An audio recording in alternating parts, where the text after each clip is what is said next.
Hey guys, welcome back to Starcastic Remarks. Alongside my brother James over here, my name is Ryan. We are the official Dallas Stars podcast of THPN.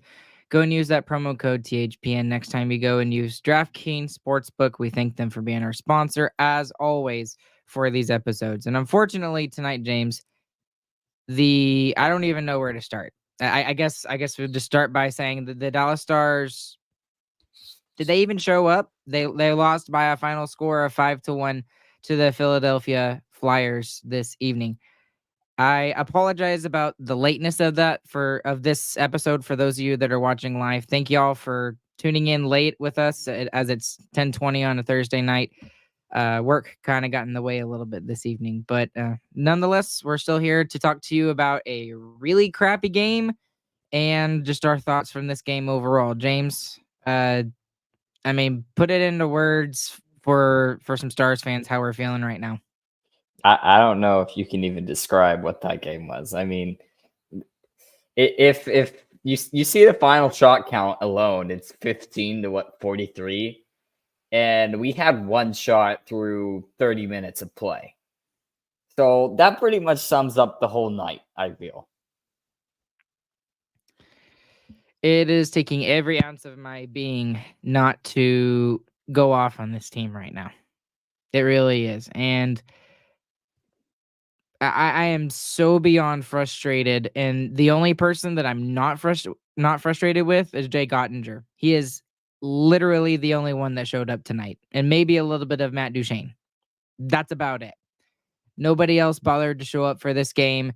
And we looked like an ECHL team compared to the Philadelphia Flyers. And that's no slight to ECHL teams. It's just it looked like Big Brother and Baby Brother. It not even Little Brother, like when we compare ourselves to the Wild. It's not even Little Brother, Big Brother. It's Big Brother and little freaking Baby Brother. It was ridiculous, completely unacceptable the way they played tonight. It was like a full-grown adult beating up an ant. I mean, like the entire game, we couldn't do anything. And then no one started anything to help us get it going. And we even had a power play, couldn't get it going on that. And it took a penalty kill, and Esa Lindell, the prime goal scorer, getting a great odd man chance to get the second and third shot of the game 30 minutes in. I mean, that's insane to even think about. Like, for over half the game, Esa had over half our shots.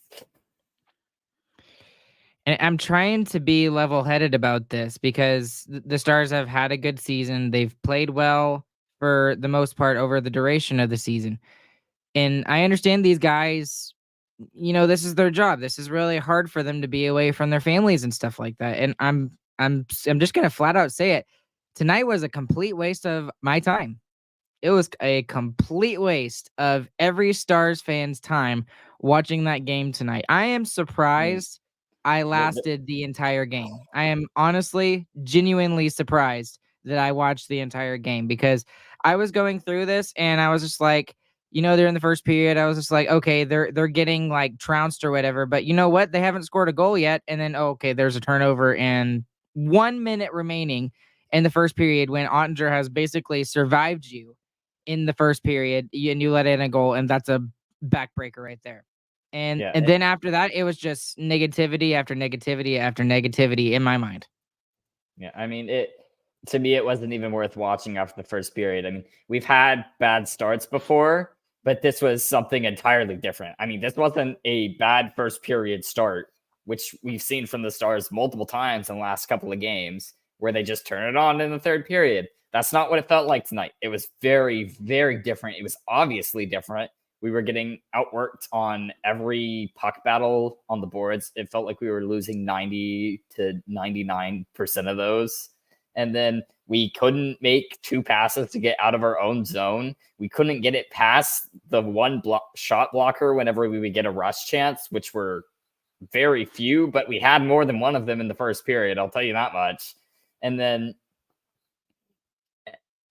the weird thing is that, like, the shots do tell how the game went, but not really fully because the Flyers just shoot a bunch.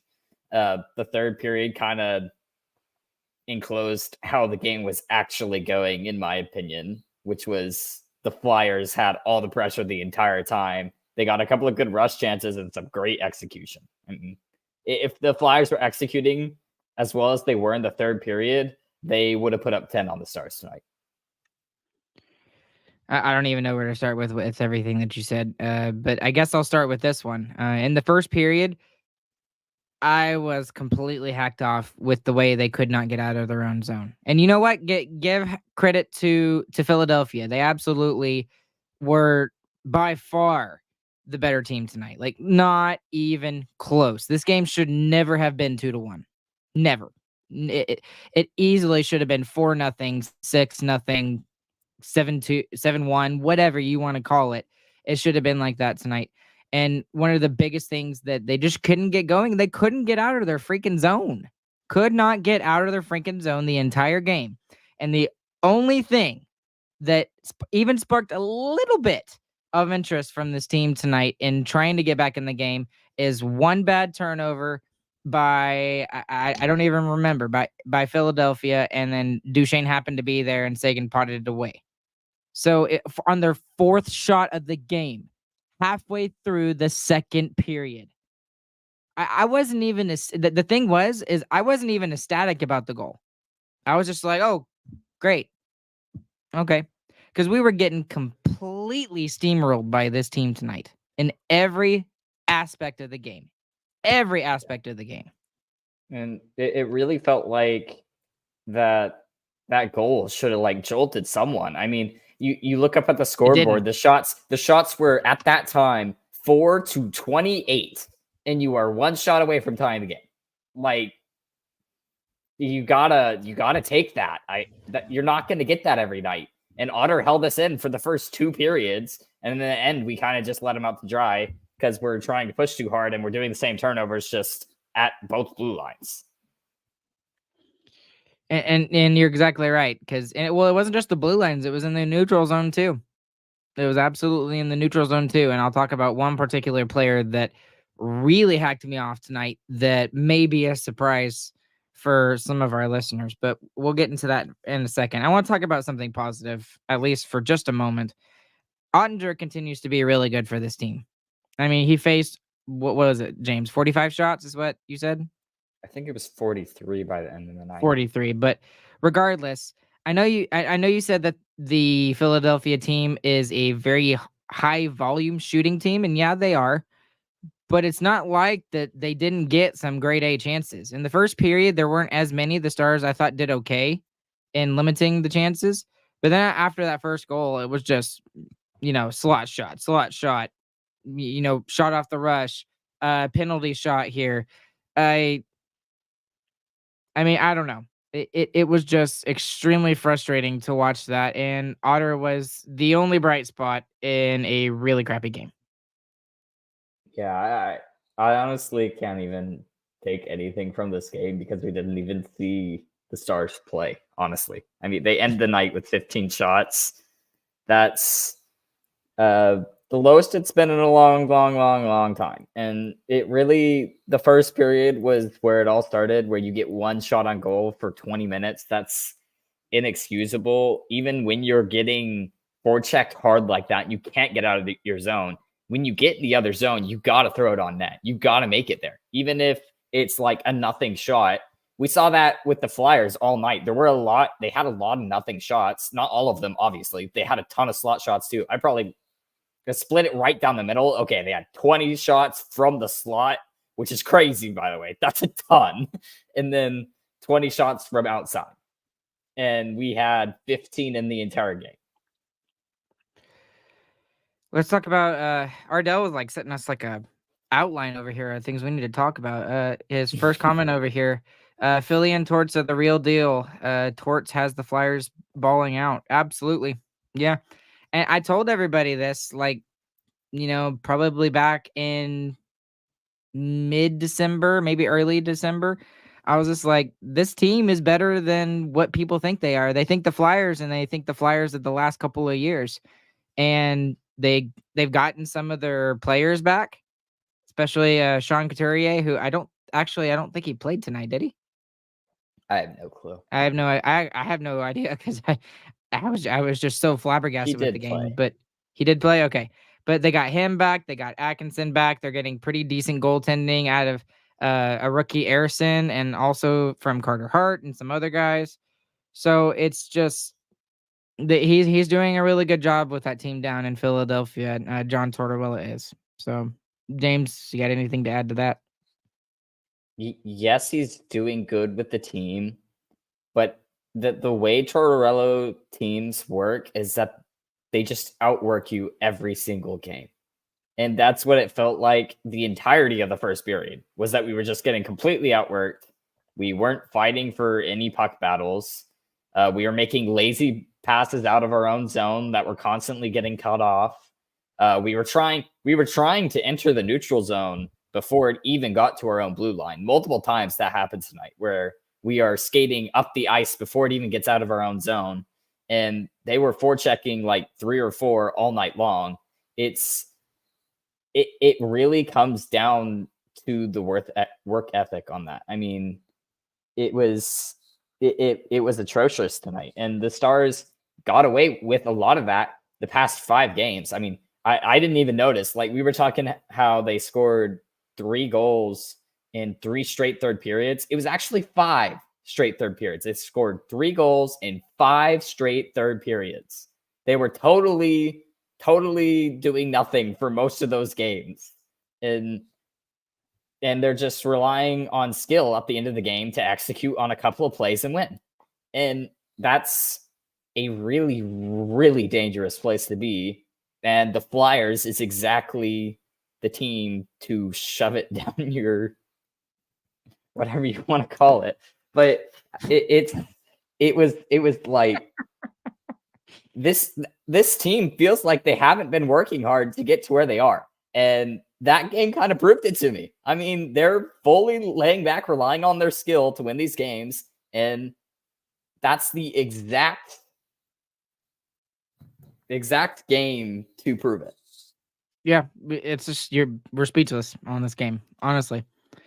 And honestly, the way that they played last year, they had a lot of injuries to their skill. The Flyers did. They, in particular, Sean Couturier and Sam Atkinson, Cam Atkinson, excuse me. They get both of those guys back, and they're also getting a lot more production from guys that they weren't expecting to. Now you've got skill and you've got hard work and you're outworking your competition most nights. It's a recipe for success. And did they make the Stars look bad tonight? But I mean, seriously, got to give credit to the Philadelphia Flyers there. Okay, next Ardell Point. Another bright spot. He is right. The Seguin continues. The only other bright spot, 17 even strength goals for number 91. So, I mean, I guess. I mean, I guess Not you have to be really. happy. Yeah, you have to be happy for the goal. You have to be happy for Seguin and the fact that he's doing well this season. But the two things that were good tonight, Ottinger and of course Seguin continuing his Seguin again, gets overshadowed by everything else. Yeah. So Dallas drew 2 penalties somehow. Yeah. No idea. I mean, I have you no can hit idea. a dude in the face by accident. That makes sense. I didn't even. And then the other one was just like one good shift from the first line. That was like the entirety of what the first line did. To be fair, they should have scored like 3 times on that shift, but that was the one good shift that line had. That was the other drawn call. So whatever. Interesting too. The penalty shot was borderline. Dude wasn't going forward anymore. That was very close to being disqualified. I thought he stopped, but obviously refs thought otherwise. Doesn't matter. I mean, the game was already 3-1 at the time. It was pretty much iced, man. And that's the way we'd been playing all night long, it was like, okay. What's the point? Like, okay, I don't care. So I don't know, but I thought he had his momentum was going backwards. He lost his balance. I thought he shouldn't have gotten a shot off, but it is what it is. They counted it. It in the end it didn't matter because all they needed was 2 goals tonight to beat the Stars. So big deal there. That was like a dagger to the heart here. The Owen Tippett goal was absolutely filthy, and obviously You Ardell's know, talking that about the that was the second only one. good part of the game for me. I was sitting there at the end of the game, and I'm like, "Wow, this is great." And then just whoop whoop whoop, and I was like, "Oh, that was cool." But that was pretty much the only good thing of the whole game. I mean, even Absolutely. even from like even from a Flyers fan perspective, like yeah, you just trounced the other team, but it wasn't competitive the entire time. I mean, Nope. complete and utter domination from the Flyers. Let's just see what some other people say about this game because I don't even know what else to talk about. Eric over here, that was gross. At one point, the shots on goal was like 26-1. That is very true. Bad games happen, but this team's inconsistent play is frustrating. The fact that a team like Seattle that was struggling so bad 6 weeks ago ran off 9. And he's talking about the fact that Seattle is one of those teams on an absolute tear right now, along with the Edmonton Oilers. I think they've won 9 in a row now. Maybe it's 10 tonight. I don't know if they won tonight. And the Oilers are on 11 in a row. The Stars have not seen anything like that. I think at most we've seen 4, maybe I maybe don't know if 4. we've even seen 4 straight, but it We've seen 3, but it is annoying watching this team knowing that they don't go on these streaks ever, which they don't. I mean, this isn't like a new thing watching. They don't go on losing streaks, they don't go on winning streaks. That is what they do. They pick up their points however they can, and they end anywhere between second and fourth in the division. I mean, that's that seems to be how this team has gotten to the playoffs for a couple of years now. And the likelihood of that changing is extremely low. And to me, that is honestly not a terrible thing. If you are winning games, but like not in a row, who to me it's who cares. I don't care if we're going on a winning streak or not. We are consistently picking up games. It's okay, you know? That the team isn't you don't get any extra points for winning 9 in a row. You don't. You get the same amount of points. it's fair, but it really does kind of wear It on is you a annoying. little bit. Yeah, It, it it, is I mean, annoying. I won't deny that. his Eric's very next comment, the last little bit, not going to overreact to one game. I'm not overreacting either, but the inconsistency is wearing on me. And then you can see this in the next comment that Matto has. One game they look like a true cup contender, and then 2 days later they look like a team that's never won a game. It's just that I mean that's like the key word of sports in general is just consistency. And the Stars have it a little bit with their They're record. Looking at yeah, their record, you they're can see that there's some consistently consistency there. we've talked about it. They are consistently inconsistent. I mean, you can count on them to have 2 or 3 good games and then a really bad one. That is just for some reason that is what this team does. I wish they would get it out of their head. That's where that part of that comes to my realization with this game, and it's like it's a absolutely awful game. Like it was atrocious, but they're not going to keep playing like this. That part I know. They're not going to keep playing like this. Maybe they'll have another one like this before the end of the season. Maybe they have 2 more before the end of the season, but they're not going to go on a streak of having 4 or 5 games of this in a row. So that's where it's like so confusing for the Stars right now. Hannah, watching this in person was insane. The Flyers looked god tier. I am so sorry you had to experience that live, Hannah. I am seriously so sorry you had to experience that live. And then this is the other thing that really maybe it's just because it's recent. Can't beat the top teams just like the Cowboys. I mean, like the Cowboys, they go on this really cool stretch at home where they're undefeated. You get to have home field advantage for the first playoff game, and then you lay a freaking goose egg and allow 48 points to a team that's 9-8. I mean, the Stars Cowboys tonight. They did. They absolutely Cowboys after they had a fantastic game against the LA Kings. They played great. Absolutely fantastic. Every aspect of the game was great. The defense, the offense, the goaltending, everything. The only thing that replicated from the last game was the goaltending. That was it. So, and maybe that's why I'm even more frustrated because I'm seeing another DFW sports team do it within less than 2 weeks. Maybe that's why I'm super frustrated, but it's already getting kind of late here, but I do want to mention one thing and one player in particular that I was very frustrated with, and he had at least 2 giant turnovers that I can think of, and probably multiple ones, is Sam Steele. Sam Steele had an absolutely terrible game tonight. That's one of the worst games we've seen him play in recent memory. We've been talking him up about how well he's been doing the last month and a half, maybe even the last 2 months.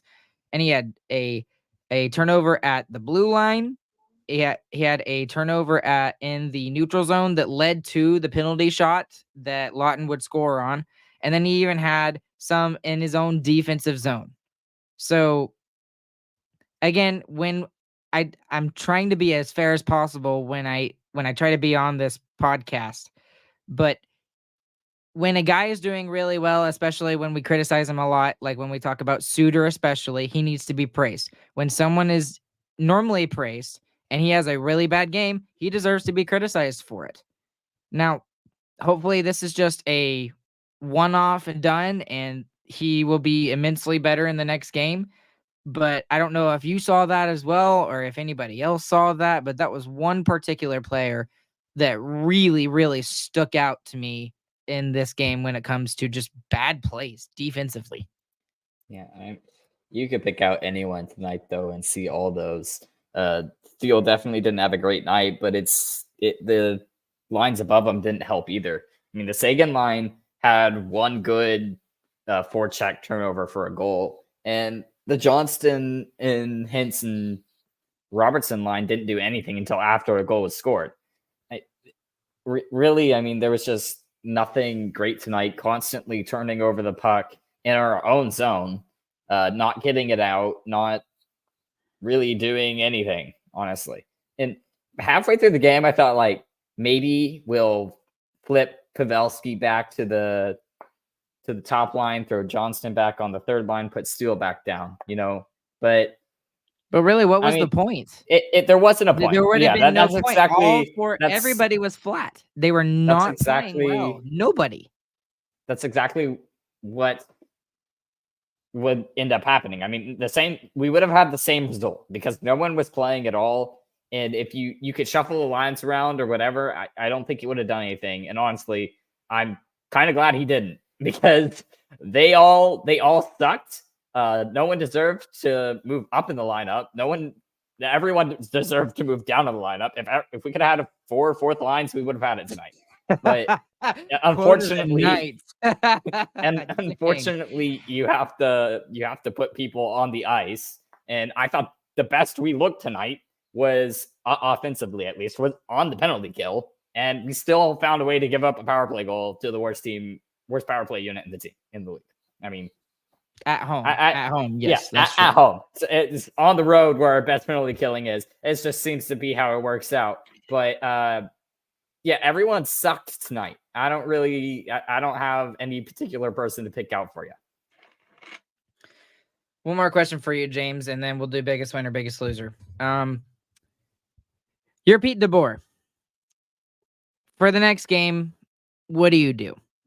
Do you keep the lines the same and run it back and basically pull everybody's panties up and like give them wedgies and tell them to go skate and do something? Or do you go back to the lines that the guys were comfortable with? Because I mean, I know we were all excited about the lines after the game on a Tuesday, but now I don't know what the answer would be. My gut reaction is to stick with what we've got, and they're going to play better in the next game. But I don't know. Let me get your thoughts on that. Likely we will see the same lines, and I don't think that's a bad thing. We might see someone get scratched and just pull in Delandria just to be like, hey, I have other skaters that can play. Honestly, it really doesn't matter. It does not matter, because if you pull in one person and he does great, but the rest of the team would still suck. So you really just gotta. I mean, you really got to point to being outworked the entire game for the entirety of the game. They were just outworked. Like, the Stars are a better hockey team than the Flyers on paper. On paper. I mean, that is just a true statement. But with the worth ethic that the Flyers had tonight, they're going to beat the Stars 99 out of 100 games. Yep, absolutely. I can't agree with you more. I really can't. It's going to be kind of hard to pick one in this game today, James, but who's your biggest winner? I'm going to give it to Lindell. Lindell actually had a pretty good game. He had a bunch of block shots. He had 3 shots on the game, which is high for him in the entire game, and he had it before the halfway mark, and he was really... He had 20% of the team's shots. I just realized that. Yeah, no, he played 20% of the Stars' shots tonight. He played well. I mean, obviously, we're not looking to him for offense, and he didn't score, and that's probably why. But he played solid when the team was playing like crap. And unfortunately, one player playing solid doesn't really do anything for you. And you'd hope that dude play even better so that he could help the rest of the team get going. But no. But yeah, I'll give mine to Lindell. I felt like he was the least awful. The least awful. That's the biggest least awful winner. I guess, I don't know. Or you could give it to Tippett. I was going to give mine to Tippett. Yeah. I was going to give mine to Tippett because it's going to suck. We're going to see that on highlight reels for the rest of the season.